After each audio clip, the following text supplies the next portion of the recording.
América en Diálogo, un espacio para el encuentro y la construcción de la fraternidad a través de los temas que atraviesan nuestra cultura.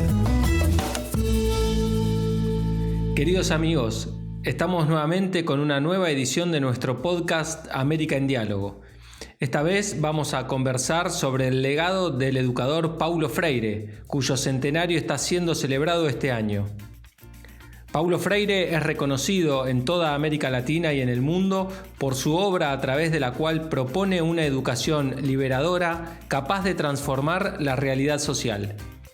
En esta edición vamos a abordar el pensamiento de Paulo Freire según la perspectiva del diálogo. Quien nos presenta ese enfoque sobre el pensamiento y la práctica educacional de Paulo Freire es el profesor Vanderlei Barbosa, docente de Filosofía de la Educación en la Universidad Federal de Lavras, en el estado de Minas Gerais, Brasil. El profesor Vanderlei Barbosa es teólogo y filósofo, con un doctorado en Educación, área de Filosofía, Historia y Educación por la Universidad Estadual de Campinas, Unicamp, Brasil. Vanderlei Barbosa es un especialista en el pensamiento de Paulo Freire. Ante todo, gracias por aceptar nuestra invitación. Este año celebramos el centenario del educador brasileño Paulo Freire. Para usted, ¿cuál es el significado de esta fecha? Agradezco la oportunidad de participar de este diálogo sobre Paulo Freire y diría que celebrar el centenario de Paulo Freire es defender su legado. Legado de un pensamiento que rompe con una educación opresora y propone una educación como práctica de la libertad. Es la celebración de una fecha importante. Es un educador que educó para la transformación, tratando de crear un mundo más digno, más justo y más bello. Es más, el pensamiento de Paulo Freire es muy actual y es necesario rescatarlo en nuestro tiempo para que se pueda mantener vivo el ideal de una educación humanizante y liberadora. Se hicieron muchos abordajes sobre el pensamiento de Paulo Freire. Uno es el tema del diálogo. ¿Qué es lo más significativo en el pensamiento de Paulo Freire sobre el diálogo como recurso educacional y de construcción de una sociedad más justa e igualitaria? En efecto, el diálogo es una categoría central en el pensamiento de Paulo Freire, que él define exactamente como una exigencia existencial.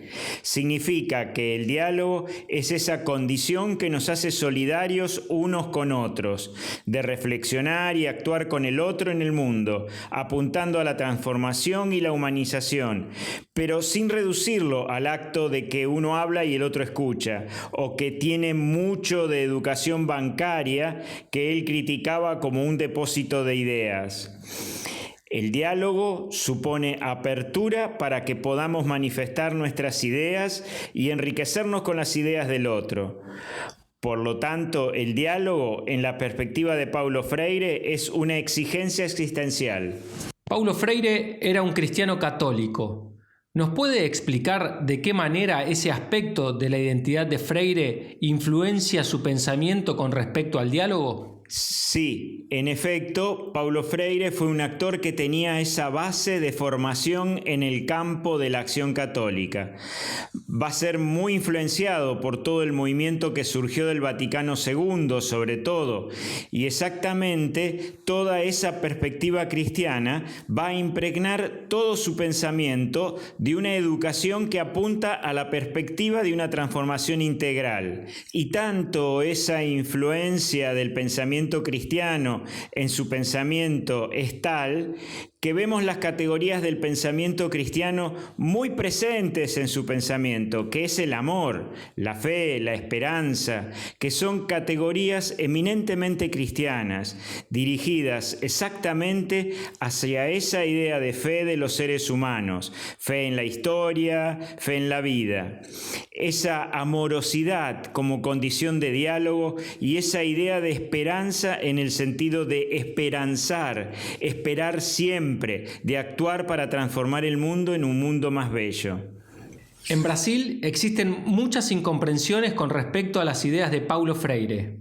Posiblemente una de las razones surge del simple desconocimiento o la falta de lectura de su obra. ¿Usted podría citar por lo menos 2 de esos equívocos y esclarecerlos? Exactamente, usted tiene razón. El primer equívoco que veo es el desconocimiento. Las personas no leen a Paulo Freire. Lamentablemente es más conocido en otros países de América Latina, en Europa, en los Estados Unidos, que aquí en Brasil. Ese desconocimiento es una equivocación, y de ese desconocimiento surge esa visión de preconcepto, es decir, alguien que no leyó, que no conoce profundamente al autor y sus ideas y emite un juicio de valor de forma apresurada. Son 2 equivocaciones primordiales. Yo veo que es un autor que provocó muchos debates, pero para que podamos hablar con mayor seriedad, con honestidad intelectual, es necesario conocer al autor, tanto para apropiarnos de sus ideas como para criticarlas con propiedad. ¿Qué obras de Paulo Freire o sobre él recomendaría para quien quiere comenzar a conocer y comprender mejor el pensamiento de este educador brasileño? Paulo Freire fue un autor muy productivo, con una obra muy vasta, que merece ser conocida y leída.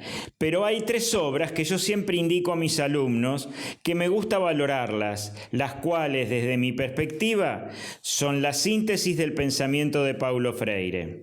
La primera es La educación como práctica de la libertad.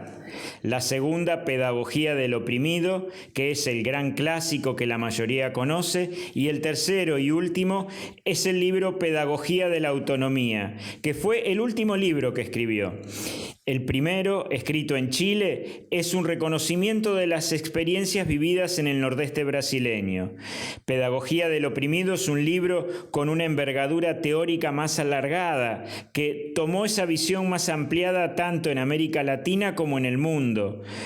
Y Pedagogía de la autonomía es donde él va a presentar los saberes necesarios para la práctica educativa en los aspectos teóricos, prácticos, humanos, éticos, estéticos. Hay todo un diseño de aspectos que son fundamentales para una educación humanizante e integral. Para concluir, volvamos al pensamiento de Paulo Freire y el diálogo. El contexto en el que parte significativa de la obra de Freire fue producida estuvo marcado por la dictadura en Brasil y en otros países de América Latina.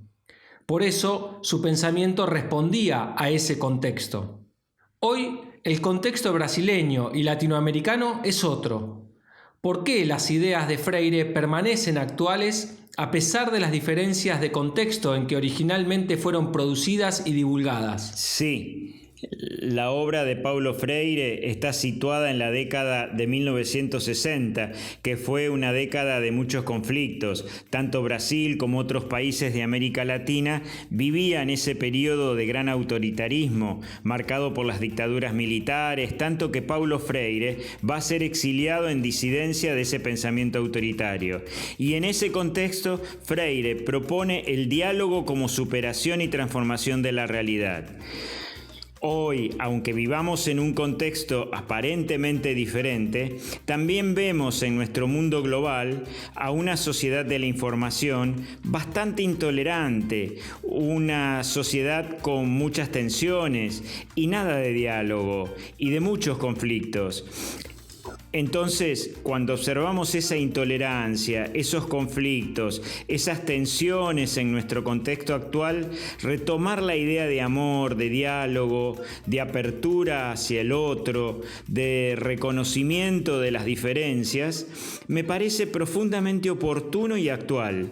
Ese es el sentido que yo veo en este centenario: recuperar ese legado de Paulo Freire y, sobre todo, hacer del diálogo una gran herramienta para que consigamos entendernos como seres humanos y proponer un mundo más hermoso, más humano, más justo y más amoroso.